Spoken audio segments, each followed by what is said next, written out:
Sanibona njani?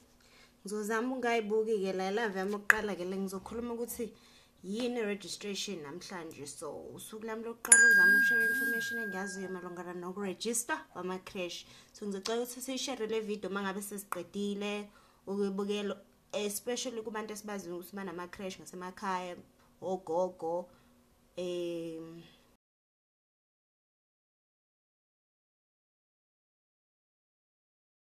ngizama ukwenza ngoba ngiyazama kancane isiXhosa. So ukuthi inkulisa okanye i-creche iregistiwe, ngizochaza ukuthi ngabe kusho ukuthini. Kodwa ake ngiqale ngeVangasali ngoba i-Vangasali campaign yaka National DSD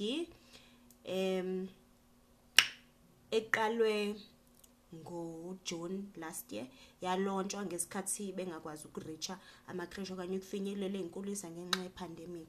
So i-Vangasali igama lesitsonga ukuthi mangabe ulichaza ulisezulwini lisho ukuthi bangasali. So imotto yakhona ukuthi leave no child behind. So bonke abantwana abasema-creche fanele beregister. Wonke ama-creche aney'ngane ngokomthetho, ngokosomqulu esebenzela phezulu kwawo obizwa nge-Children's Act, fanele ukuthi yonke indawo egcina abantwana ba more than 6 noma ngabe nini on behalf of parents, leyo ndawo fanele register njenge-partial care facility.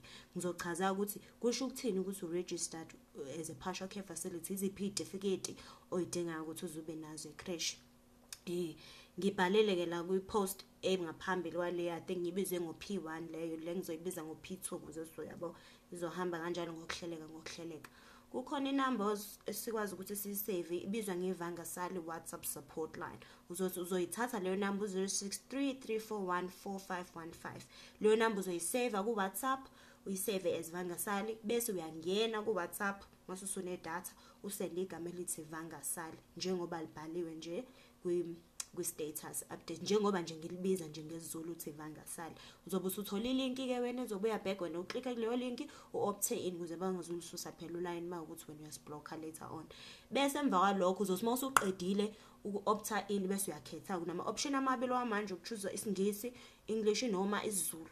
Amanye ama-languages uzomane edwa ngokuhamba kwesikhathi, kodwa ke uma ukuthi wena uzochoose i-language isiZulu or English, then emva kwalokho uzobe sewuthola ke yonke into.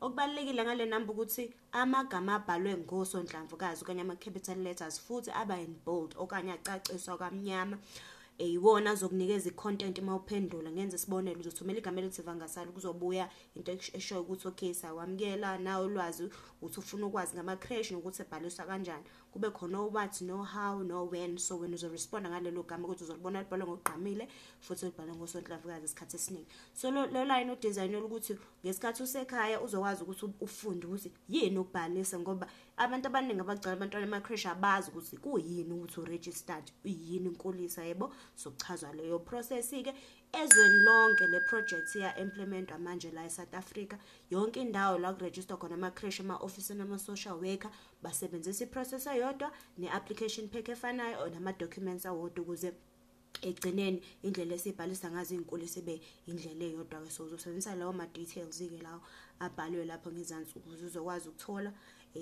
imininingwane. So ngaphambi ukuthi ngiqhubeke ngenze uPh2 ngichaza ukuthi yini ngizokwenza nama-screenshots ukuze uzokwazi ukuthi sibone ukuthi ngikhuluma ngale P4 manje.